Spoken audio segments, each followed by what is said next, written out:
Muy buenos días, muchísimas gracias por la posibilidad de participar. Nuestra Procuración General, cabeza del Ministerio Público, integrante del Poder Judicial de la Provincia de Buenos Aires, en la correalización de este evento de tanta trascendencia, ya sin duda alguna una tradición jurídica en la provincia de Buenos Aires en lo que hace a la formación institucional, al intercambio de experiencias y a la transferencia de conocimientos en la materia vinculada o las materias vinculadas a cuestiones sin duda esenciales de las relaciones humanas en la provincia y en general. Como yo tengo que dar una charla a continuación, me ha parecido conveniente trasladarles una historia muy conocida por todos ustedes, que tiene que ver con las relaciones de familia, y es algo que se asimila a lo que nos viene pasando con el doctor Torres, a los que no nos unen lazos de familia, pero podrían serlo. De hecho, cuando nos saludamos muchas veces decimos hermano, ¿no? Y es que en cuanto a reunión, conferencia, encuentro, jornada de la provincia que se realiza, estamos nosotros dos. Entonces me acordé de esta historia que tiene que ver con la familia, para poder dar formal apertura. Espero que no se incomoden con este relato. Y es el relato de Rosa y Carlos, que vinieron a la Argentina de Europa con motivo de la Segunda Guerra. Carlos en su lecho de enfermo, ya muy mayor, probablemente en sus últimos instantes de vida, tiene una charla con su esposa, con la que lo unen muchas décadas de vida común, de vida familiar común. Y entonces esta señora le dice a Rosa, le dice a Carlos, bueno, Carlos, es un momento oportuno para recordar cuando nos conocimos como niños allá en Europa. ¿Te acuerdas que el día que nos conocimos cayó una bomba y los dos nos salvamos? Y es verdad, Rosa. Después de eso mantuvimos una relación muy amable de amigos hasta que fue naciendo el amor. Y ese amor parecía haberse frustrado cuando tuvimos que dejar nuestras ciudades, nuestros pueblos, para irnos. ¿Te acuerdas, Carlos, que en ese momento quien estaba contigo, estabas vos, Rosa? Efectivamente. Bueno, después nos unimos, Carlos, y en esa unión, ¿quién estaba contigo, Rosa? Estabas vos. Nos fuimos a la Argentina en busca de futuro y llegamos a un lugar en el que no teníamos trabajo, ni siquiera un lugar donde vivir. ¿Quién estaba a tu lado, Carlos? Estabas vos, Rosa. Pues bien, avanzamos en la vida, se nos murieron nuestros familiares y a tu lado, ¿quién estaba, Carlos? Estabas tú, Rosa. La empresa empezó a funcionar, luego quebró. ¿Y quién estaba a tu lado, Carlos? Estabas vos, Rosa. Bien. Luego de eso nosotros tuvimos nietos y pasamos momentos muy desagradables y muy duros. ¿Quién estaba a tu lado, Carlos? Rosa, tú estabas. Bueno, ¿qué conclusión puedes sacar ahora en los últimos momentos? ¿Cuánta mala suerte me has traído, Rosa, durante la vida? No es el caso, pero es lo único que me parece oportuno trasladarles y felicitar a todos los organizadores. ¿Cómo será espantosa esta historia que me cortan el micrófono? Es maravillosa. En unos minutos voy a estar con ustedes de nuevo, después de la tanda, para darles una serie de ideas para reflexionar. No va a ser otra cosa. Agradezco poder participar de este panel con personalidades tan relevantes. Agradezco sobre todo la posibilidad de que las instituciones más convocantes de la provincia de Buenos Aires se hayan unido, se unan muchas veces para poder realizar objetivos en común, que es una manera de mostrarle a la sociedad que efectivamente esta es la forma en que se construye la forma del trabajo común, del consenso, en miras a ir mejorando las condiciones de vida de la gente, de la población, de la sociedad en la provincia de Buenos Aires, como ejemplo para todo el país. Esto es lo que hacemos, felicitaciones y nos vemos después de la tanda. Muchas gracias. Bueno, buenos días a todos. La verdad que es un placer poder coorganizar, como todos los años, las jornadas con los 3 colegios y agradecerle especialmente al doctor Contegrán, que siempre se pone a disposición la Procuración para colaborar en este evento. Agradecer a toda la gente de Procuración, porque Martín Carrique, que no viene, pero realmente se ha puesto a disposición con las inscripciones, con las acreditaciones, los chicos para filmar, gracias por estar todos los años. Y a todos, todo este lindo equipo y grupo que se conformó para trabajar, en el cual Necochea tiene una característica que ayer lo hablábamos en la reunión a la tarde, que los 3 colegios somos unidos, las cosas salen, o sea, cuando realmente hay ganas, las cosas salen bien, todo el mundo participa y realmente cada uno de nosotros ocupa un lugar en la organización que ya sale solo. Y Necochea tiene esa característica, no solo desde lo interinstitucional, que estamos todos juntos, sino desde la calidez, ¿no? Que nosotros decimos siempre que le ponemos, que pensamos en cada uno de los que invitamos,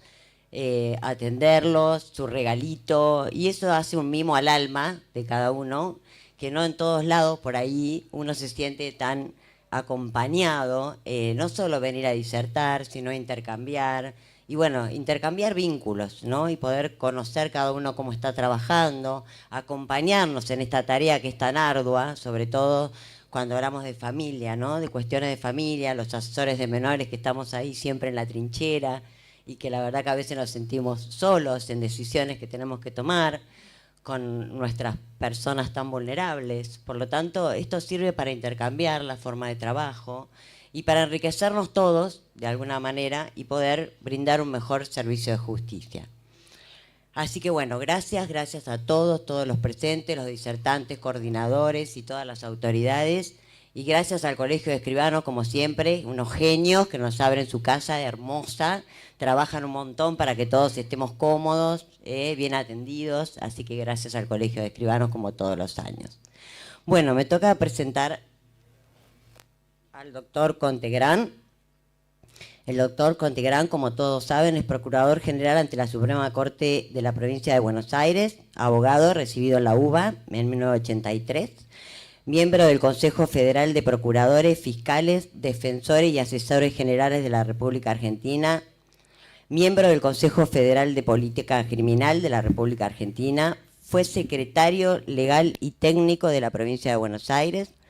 fue miembro del Consejo de la Magistratura de la Provincia de Buenos Aires, fue representante por la Provincia de Buenos Aires en el Foro Federal de Consejos de la Magistratura y Jurados de Enjuiciamiento de la República Argentina, fue Procurador General de la Ciudad Autónoma de Buenos Aires, profesor ordinario de la Pontificia Universidad Católica Argentina, profesor de grado y posgrado en la Universidad Austral y en la Universidad Católica Argentina, miembro titular de la Asociación Argentina de Derecho Comparado, fue director y miembro de consejos de redacción de publicaciones jurídicas, autor de trabajos, notas, artículos y libros y coautor de libros, y reconocido por la Delegación de Asociaciones Israelitas Argentinas, condecorado por su santidad Juan Pablo II con la Orden de San Gregorio Magno. Bueno, doctor, lo dejo en uso de la palabra. Muchas gracias, buenos días nuevamente. Antes de comenzar con las ideas que quiero transmitirles a ustedes para generar reflexiones, sencillamente eso, no tengo más aspiraciones que esas que son realmente muy importantes. Si yo pudiera, a partir de estas ideas, que ahora voy a titular para que ustedes puedan ir yéndose cuando los temas que vienen no les interesan, o dormir, organizarse. Decir que me siento en mi casa realmente, me tratan siempre aquí, como en todos los lugares de la provincia, cuando viajamos, como en mi casa. No estén pensando tonterías, me tratan bien. Y me siento también en mi casa. Ustedes saben que yo soy de la provincia de San Juan. No sé si ustedes conocen la provincia de San Juan. En la provincia de San Juan hay algunos íconos turísticos. No sé si alguno se atreve a señalar alguno de ellos que recuerde. Perdón, que me tome unos minutos, doctora. Barrial, Hachal, ¿qué otro? El Valle de la Luna, cerca del Valle de la Luna, cerca. Bueno, Ichigualasto es el Valle de la Luna. El dique Uyuma está más al oeste. Cerca del Valle de la Luna hay un lugar emblemático que ha sido histórico, que es el lugar donde Deolinda Correa aparentemente murió y siguió dándole de mamar a su hijo para que pudiera vivir, que es el santuario de la difunta Correa. Ella murió de sed, por eso en el santuario, además de todas las ofrendas que lleva quien cree en la advocación de difunta Correa, de la difunta Correa, hay botellas, agua, etc. Yo estoy acá en el santuario de la difunta Correa. Flores y agua, mucha agua. Como verán, se han juntado todos los vasos y las jarras de agua, así que me siento en mi casa también por esta razón. Muchas gracias por permitirme trasladar estas reflexiones. Voy a tratar de hacerlo de una manera ágil y además sintética. El título de la convocatoria es de por sí absolutamente revelador de las cuestiones que a las que nos enfrentamos en términos de la necesaria reflexión sobre la cuestión, la problemática que nos convoca. Es una jornada de familia. Y dice además el título, nuevos desafíos y tensiones, y quiero rescatar el final de las relaciones de familia. La familia, que es una entidad institucional inveterada, que tiene origen con el ser humano y va a terminar de existir con el ser humano, es un ámbito en el cual se generan relaciones. Y las estructuras institucionales tienen que estar sin duda orientadas a mejorar esas relaciones o a mejorar las condiciones para esas relaciones, de modo tal que ese ámbito sea un ámbito ciertamente confortable en el cual las personas puedan evolucionar hacia fines trascendentes. Por eso me parece muy interesante esta idea de plantear los nuevos desafíos, de hablar de las tensiones propias, pero sustancialmente enfocarse en la problemática de las relaciones de familia. Hablar de las relaciones de familia. Los 10 años de la sanción del Código Civil y Comercial constituyen una ocasión importante para realizar un análisis de la implementación de esta regulación que en materia de derecho de familia ha sido realmente transformadora en muchos aspectos, para detectar esto que señalábamos, los nuevos desafíos que se plantean. Siempre los aniversarios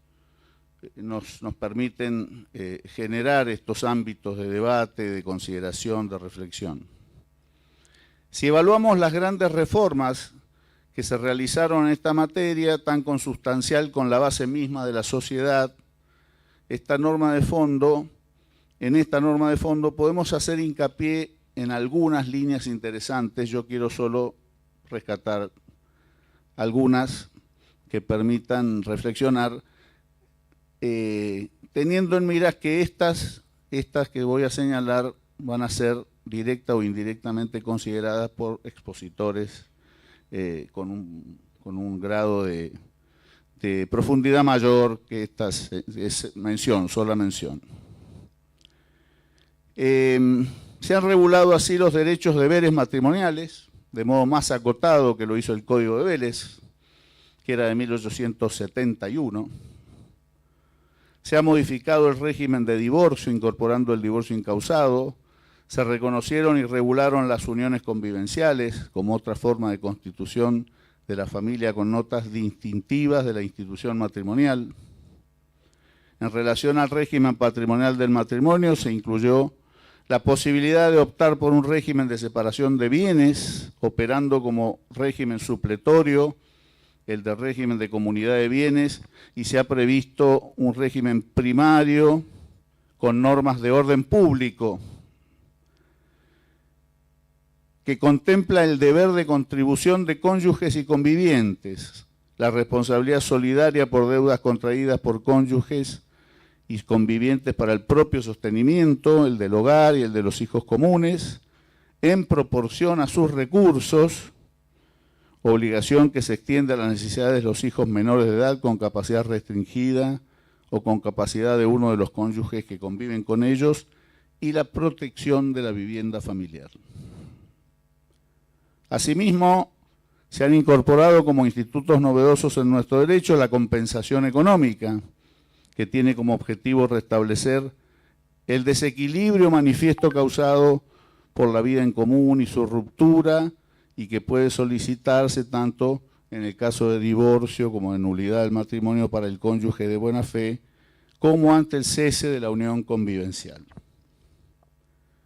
Finalmente, se han producido modificaciones importantes en materia de filiación y parentesco. Se ha regulado extensamente el instituto de la adopción y se ha incorporado un título entero sobre procesos de familia que incluye principios generales y normas que tutelan la participación de las personas mayores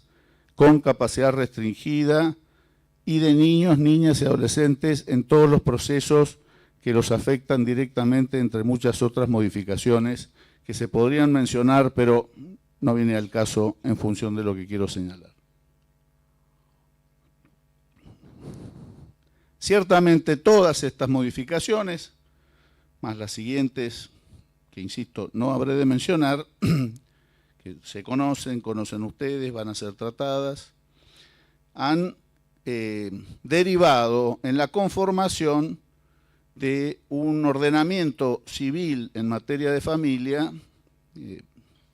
que es un ordenamiento que en comparación con el que regía desde 1871, con las modificaciones que se fueron produciendo durante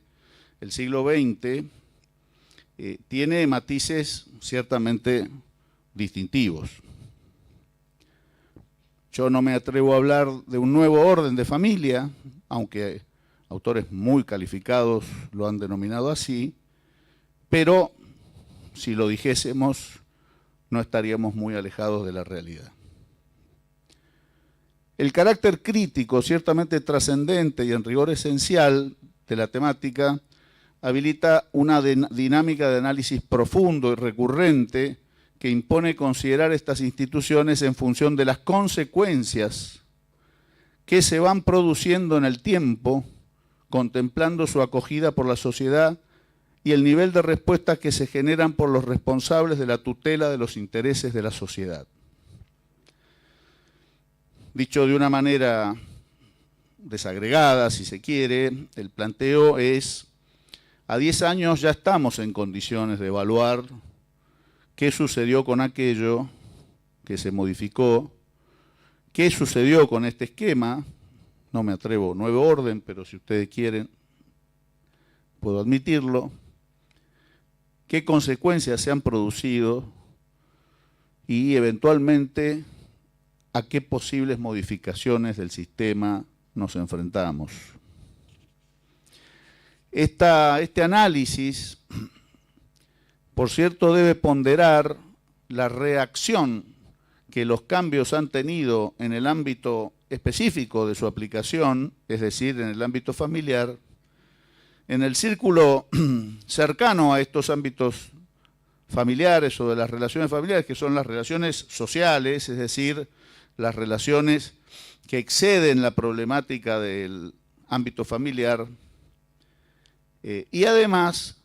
la manera en que los operadores jurídicos, la doctrina, la jurisprudencia nacional e internacional, la normativa internacional en esta materia, ha recibido estas instituciones, estos cambios, y en definitiva tratar de correlacionar los fines que se tuvieron en miras, los institutos que se plasmaron y las consecuencias, para ver si esas consecuencias son contestes con los fines que se tuvieron en miras y si por tal razón corresponde eventualmente profundizarlas o modificarlas. A 10 años ya, me parece, corresponde hacer esto. En orden a las incumbencias singulares del Ministerio Público de la provincia de Buenos Aires, emergen nítidamente los objetivos institucionales establecidos en las normas aplicables, delineándose facultades y responsabilidades de nuestro organismo integrante del Poder Judicial de la provincia, en virtud del mandato contenido en el artículo 189. Ustedes tienen bien presente que el formato institucional del Ministerio Público de la provincia de Buenos Aires es novedoso, es diferencial, es singular respecto de otros formatos, se asemeja al de algunas jurisdicciones, es distinto al de otros, en donde el Ministerio Público puede ser un órgano extrapoder, como sucede en la Constitución Nacional, artículo 120, o eventualmente, como sucede en otras jurisdicciones, integrar el propio Poder Ejecutivo. Bueno, nuestro constituyente, siguiendo la tradición histórica desde los orígenes de la existencia de la provincia de Buenos Aires como jurisdicción autónoma que se define como tal por la existencia de instituciones funcionando, entre las cuales estaba precisamente el Ministerio Público, que ya desde los orígenes conformaba el Poder Judicial. De manera que en cuanto nosotros nos planteamos estos objetivos, en orden a la temática que hoy nos convoca, es decir, las relaciones de familia, tenemos que tener muy claro que lo hacemos desde el Poder Judicial, desde uno de los 3 poderes del Estado, con todos los deberes y responsabilidades y con las facultades consecuentes a un organismo público integrante de uno de los 3 poderes del Estado. Desde el Ministerio Público, como responsables de la defensa de los intereses de la sociedad y del resguardo de la vigencia equilibrada de los valores contenidos en las leyes, en las constituciones, como reza el artículo 1 de nuestra Ley Orgánica 14.442, resulta fundamental actuar en el marco de nuestra competencia en pos de la recomposición de las relaciones jurídicas familiares, promoviendo el diálogo, la pacificación de conflictos, el cuidado del frágil esquema de relaciones, en definitiva, en pos del fortalecimiento de la institución familiar. Ello desde una perspectiva de las situaciones de vulnerabilidad, o como he escuchado últimamente, y me aferro a esta idea, la enorme cantidad y creciente cantidad de situaciones de hipervulnerabilidad con la que nos enfrentamos en la provincia de Buenos Aires, y no solo en la provincia de Buenos Aires. Pienso en situaciones de vulnerabilidad en lugares en los que hay conflictos bélicos, en los que hay ataques terroristas, en los que hay situaciones de hambre generalizada. Nosotros tenemos una responsabilidad limitada territorialmente, pero también tenemos que pensar que cuanto hacemos oficia como ejemplo, porque siempre despotricamos, yo lo hago cuantas veces puedo, respecto de la invisibilidad de la provincia de Buenos Aires en muchos aspectos. Somos el 40% de la Argentina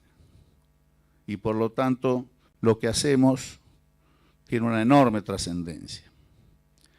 Este análisis de la situación familiar, de la institución familiar, continente de las relaciones de familia, analizando y examinando allí las situaciones de vulnerabilidad o de hipervulnerabilidad, admítanme el término, lo estoy robando de alguien al que se lo escuché, nos obliga a tener en cuenta que el imperativo del artículo 1 de la Ley 14.442, cuando habla de los intereses de la sociedad y habla de la defensa equilibrada de los valores contenidos en las leyes y en las constituciones, lo que implica también las convenciones, por aplicación del 75, inciso 22 de la Nación, y 23 también, hay que prestarle atención al inciso 23, no nos puede hacer perder de vista algo que es muy relevante, y que todo el esquema está ordenado en función de la persona, como núcleo del sistema. Es el centro del sistema jurídico. Este trabajo que hacemos se realiza por el Ministerio Público desde distintos ámbitos. Principalmente, aunque no únicamente, subrayo, no únicamente, desde las defensorías oficiales, posibilitando el acceso a la justicia de las personas que se encuentran en mayor situación de vulnerabilidad, y desde las asesorías tutelares y curadurías oficiales, respecto de las cuales estas áreas de gestión de nuestro Ministerio Público y sus integrantes en distintos niveles, yo no tengo tiempo suficiente para manifestar mi agradecimiento. Recordemos que justamente el Código Civil y Comercial ha modificado los conceptos rígidos de capacidad e incapacidad, tanto en el caso de los niños, niñas y adolescentes, como respecto de las personas con discapacidad. Ha incorporado el principio de presunción de la capacidad jurídica en relación a las personas con discapacidad, previendo su restricción para supuestos determinados para los cuales debe designarse un apoyo, artículos 31 y 32, y concordantes del Código Civil y Comercial, y en materia de niñez ha establecido el principio de capacidad progresiva en el ejercicio de los derechos conforme a la edad y madurez de la persona, artículo 26 y concordantes del Código Civil y Comercial, con referencia a la Convención de los Derechos del Niño, que incorporara este instituto a nivel internacional y por imperativo constitucional en nuestro ámbito interno, según mi tesis. No es mía, quiero decir, según una tesis que yo considero correcta. Capacidad progresiva que, lo he dicho públicamente y hasta lo he escrito, creo debe tenerse en miras al tiempo de evaluar una problemática extremadamente sensible, como es la pretensión de reducir la edad de imputabilidad de los menores en materia penal. Ha resultado de especial importancia en este sentido la incorporación en el Código Civil y Comercial del artículo 103, en tanto regula la actuación del Ministerio Público en el ámbito judicial y extrajudicial en relación a este grupo de personas, al establecer que la actuación del Ministerio Público respecto de personas menores de edad, incapaces y con capacidad restringida y de aquellas cuyo ejercicio de capacidad requiera de un sistema de apoyos puede ser en el ámbito judicial complementaria o principal, delimitándose cuando debe actuar de una u otra forma. En otro orden y en virtud de la misma legislación de fondo, recordemos que en materia no penal, el Ministerio Público Fiscal interviene en todos los procesos en los que se debaten cuestiones de familia vinculadas a acciones de Estado, nombre, declaración de ausencia, oposición y nulidad matrimonial. De hecho, la Suprema Corte de la Provincia de Buenos Aires ha dictado una resolución en la cual se ha establecido el conjunto de materias que son de competencia, materias extrapenales que son de competencia del Ministerio Público de la Provincia de Buenos Aires, en línea con estas competencias determinadas por la legislación de fondo. En este sentido, de bien importante también el rol de las fiscalías y finalmente de todas las áreas que atienden cuestiones de violencia familiar y de género y las que asisten a las víctimas, lo que incluye no solo la asistencia directa a estas, sino también el asesoramiento a los familiares que puedan colaborar en su tratamiento y recuperación, trabajando así por el fortalecimiento de la familia en su conjunto. Artículo 53 de la Ley 14.442. Hago aquí un punto y aparte, y destaco la necesidad del trabajo orgánico del Ministerio Público, esto es, articulado de las tres áreas de gestión. Nosotros hemos intentado profundizar estas relaciones mediante decisiones diversas, entre otras la resolución 99, que obliga a las unidades fiscales intervinientes cuando haya una cuestión vinculada a la integridad sexual de niños, niñas, adolescentes o personas con capacidad restringida, de dar inmediata intervención, asesorías y a curadurías en los procesos penales. Este es uno de los ejemplos. Otro de los ejemplos es la intervención creciente en materia procesal de las asesorías y la posición asumida por la Procuración General en sus dictámenes para fortalecer la legitimación de estas áreas de gestión de nuestro Ministerio Público. Todas en miras, fíjense este artículo 53, lo destaco, al fortalecimiento de la familia en su conjunto.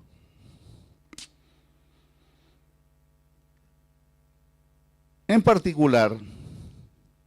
quiero circunscribirme para poder enmarcar esta intervención y no extenderme a dos supuestos específicos y entrelazados. La niñez sin cuidados parentales o incluidos en sistemas de abrigo y la escucha y participación de los niños, niñas y adolescentes en dichos procesos, a partir de una serie de dictámenes en los que he debido tomar intervención, intentando buscar en cada caso concreto el resguardo del superior interés de los niños, niñas y adolescentes involucrados, que se materializa en tornar operativos sus derechos fundamentales, especialmente a vivir y a desarrollarse en una familia que les procure cuidados que satisfagan sus necesidades afectivas y materiales, conforme la doctrina que emana del artículo 594 del Código Civil y Comercial. En este sentido, en un caso en el que he tenido que pronunciarme este año y en el que se había declarado la situación de adoptabilidad de una niña, dictamen en el caso S,MA sobre abrigo del 12 de abril del 2024, ante el recurso extraordinario interpuesto por su madre, luego de analizar los elementos sobrantes en la causa y la historia vital de la niña inmersa en un contexto de violencia, como así también el proceso de vinculación favorable con la señora M.A., que se encontraba transitando adecuadamente, he dictaminado que correspondía el rechazo del recurso extraordinario, sopesando positivamente el dictamen del Ministerio Tutelar al tiempo de contestar el memorial, en el que se expuso que persistir en una labor en la cual no se verifican resultados favorables y significativos importa la vulneración de los derechos de aquellos a quienes se busca proteger y su consecuente revictimización. Además, el hecho que la progenitora se encuentre en una situación de vulnerabilidad por ser víctima de violencia estructural, se sostuvo, no excluye que se adopten las medidas de resguardo de la niña y se avance con el presente proceso con el fin de evitar que se sigan vulnerando sus derechos. No debe perderse de vista que las presentes deben ser resueltas con perspectiva de infancia y no mirar todo desde una visión adultocéntrica, fijando siempre en el derecho del adulto, desconociendo los derechos de los niños y el deber de priorizar su interés superior en el caso de colisión de intereses. Artículo 3 de la Convención de los Derechos del Niño. Esto nos lleva a profundizar una categoría que nosotros venimos trabajando, en la que venimos trabajando, que es la categoría de la perspectiva de situación de vulnerabilidad, que es una categoría que tiene contenido profundo y ciertamente un contenido hermenéutico, metodológico, práctico en el ámbito procesal. También he valorado para dictaminar la participación de la niña en el proceso y su voluntad. Así he señalado, se desprende del acta de audiencia celebrada el 20 de diciembre de 2023, en la que participó la menor, que se conversó sobre sus circunstancias y las de la causa, refiriendo que en orden al proceso de vinculación llevado a cabo, se siente feliz, dichos que fueron reiterados en una nueva escucha el 27 de diciembre del 2023. En un caso anterior, pero vinculado a la situación que vengo planteando, para emitir dictamen he tomado en consideración los vínculos fraternos y lo expuesto por una niña de 12 años en oportunidad de ser escuchada en el marco del proceso en el que se había dispuesto su adoptabilidad. Allí analicé un tema que constituye un desafío de trabajo articulado con diferentes operadores del sistema de adopción de adolescentes e indiqué: considero que la plataforma fáctica de auto, caracterizada por el fuerte vínculo afectivo existente entre la persona que abriga y sus hermanos, a pesar del prolongado tiempo de institucionalización, las instancias de trabajo con resultados positivos desplegadas en relación con su hermana mayor, la edad de las personas involucradas, las complejidades que presentan los procesos adoptivos con adolescentes en general y en especial la acentuada dificultad de llevar adelante un proceso adoptivo sano, sin su conformidad, evidencia la insuficiencia de los efectos útiles. En otras palabras, resulta imprescindible que una decisión tan trascendente para la vida de esta niña, casi adolescente, explicite de qué modo fue tenida en cuenta su opinión, sostenida a lo largo de un prolongado proceso con acompañamiento de equipos interdisciplinarios en un contexto afectivo y familiar que excede el vínculo materno-filial examinado en el decisorio que se impugna. Concluí, en virtud de lo hasta aquí señalado, considero que correspondería hacer lugar al remedio planteado de devolver la causa a la instancia de origen a fin de que se evalúe la posibilidad de adoptar medidas especiales de acompañamiento y supervisión, destinadas a brindar satisfacción a sus derechos, teniendo en consideración los tiempos subjetivos, la existencia de una hermana mayor con deseo y aptitud de asumir su cuidado, así como las obligaciones de prestación positiva establecidas en cabeza del Estado respecto de los niños en general y de los adolescentes en particular,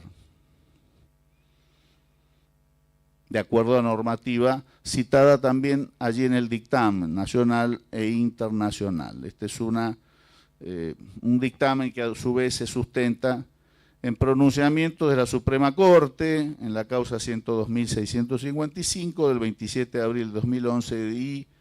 en el precedente de la Corte Suprema de la Nación, el fallo 339.995. Quiero rescatar que en la posición que se adopta en estos casos que estoy mencionando,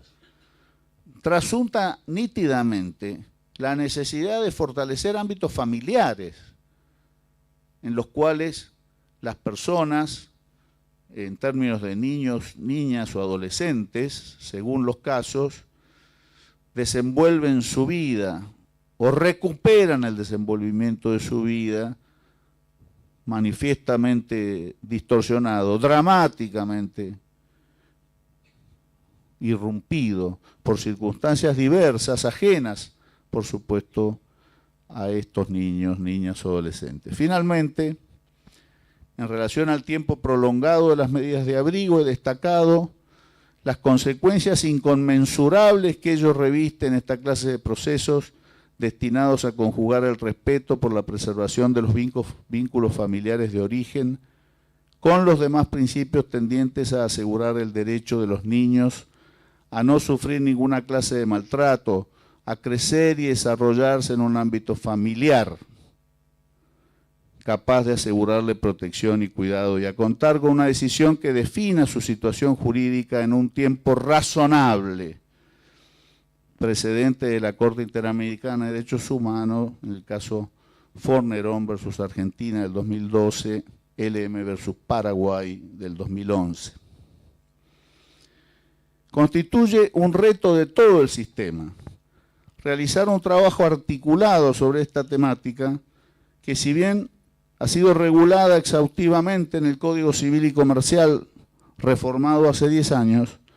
ha demostrado el continuo alargamiento de los plazos de las medidas de abrigo, la falta de regulación de las familias de acogida y un escenario que, en definitiva, y a pesar del gran esfuerzo en las intervenciones,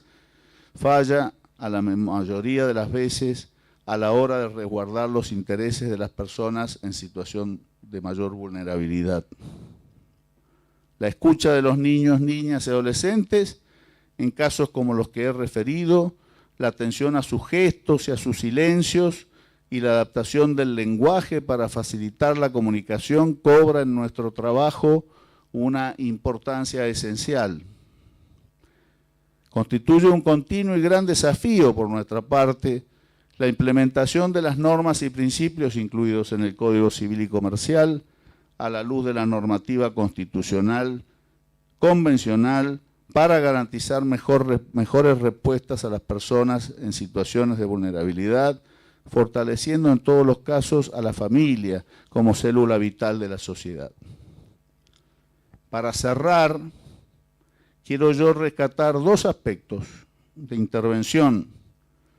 concreta de nuestro Ministerio Público en sus distintas áreas de gestión. Por un lado, todo lo atinente al funcionamiento del Fuero de Responsabilidad Penal Juvenil en la provincia de Buenos Aires,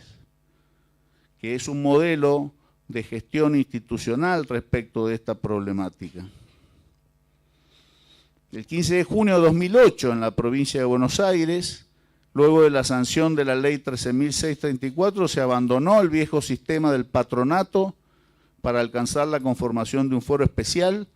para abordar la situación de niños, niñas y adolescentes en conflicto con la ley penal. El ajuste del derecho interno a los principios que emanan de la norma constitucional y en particular de la Convención sobre los Derechos del Niño de 1989 ha sido un paso fundamental y un salto cualitativo extraordinario sobre la cuestión que implica un certero avance en materia de derechos humanos. Obviamente, a ese marco normativo no escapan las directrices de Riad, directrices de las Naciones Unidas para la prevención de la delincuencia juvenil de 1990, las reglas de La Habana, reglas de Naciones Unidas para la protección de los menores privados de la libertad en 1990, las de Beijing, reglas mínimas de Naciones Unidas para la Administración de Justicia de Menores de 1985 y las de Tokio, reglas mínimas de Naciones Unidas sobre medidas no privativas de la libertad de 1990, que son una guía imprescindible para la buena conducción de los estados y de cada uno de sus actores en estos temas. En lo medular, en la provincia de Buenos Aires, junto a la normativa internacional citada, se aplican para el fuero la Ley 22.278 del régimen penal de minoridad, la Ley 13.634 mencionada y el Código Procesal Penal de la provincia de Buenos Aires. El Ministerio Público, como actor fundamental en el nuevo sistema, en todo el territorio provincial cuenta con 48 unidades funcionales de instrucción y juicio a cargo de 63 fiscales y a su vez hay 54 defensores o defensoras oficiales del joven, trabajando todos ellos con sus equipos de funcionarios y empleados. Estos operadores judiciales han intervenido en 23.846 investigaciones penales preparatorias durante el año 2023 y en 18.718 investigaciones penales preparatorias iniciadas entre los meses de enero y octubre del corriente año 2024, registrándose una disminución del 5,2% con respecto a las 19.741 investigaciones penales preparatorias registradas en el mismo periodo del año pasado. Si comparamos estas cifras con el 2020, vemos un incremento paulatino de eventos delictivos atribuidos a niños, niñas y adolescentes en nuestro territorio. Y por lo tanto un fortalecimiento y un incremento de la actividad de nuestros operadores en las tres áreas de gestión relativas a esta problemática, en las cuales están involucrados claramente niños, niñas y adolescentes, por definición, aquellos que están por debajo del límite de la imputabilidad. Por otra parte, cabe recordar que el artículo 75, inciso 23 de la Constitución Nacional, establece que corresponde al Congreso legislar y promover medidas de acción positiva que garanticen la igualdad real de oportunidades y de trato, el pleno goce y ejercicio de los derechos reconocidos por esta Constitución y por los tratados internacionales vigentes sobre derechos humanos, en particular respecto de los niños, las mujeres, los ancianos y las personas con discapacidad. De modo que, no lo haré por razones de tiempo, se impone una reflexión también sobre la situación de las personas llamadas, denominadas mayores adultos, nuestros ancianos y ancianas. El 30 de noviembre de 2022, el Congreso Nacional sancionó la Ley 27.700, mediante la cual otorgó jerarquía constitucional a la Convención Interamericana sobre Protección de Derechos Humanos de las Personas Mayores.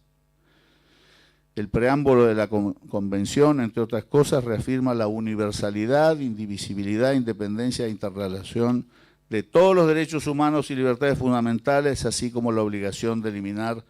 todas las formas de discriminación, en particular la discriminación por motivos de edad.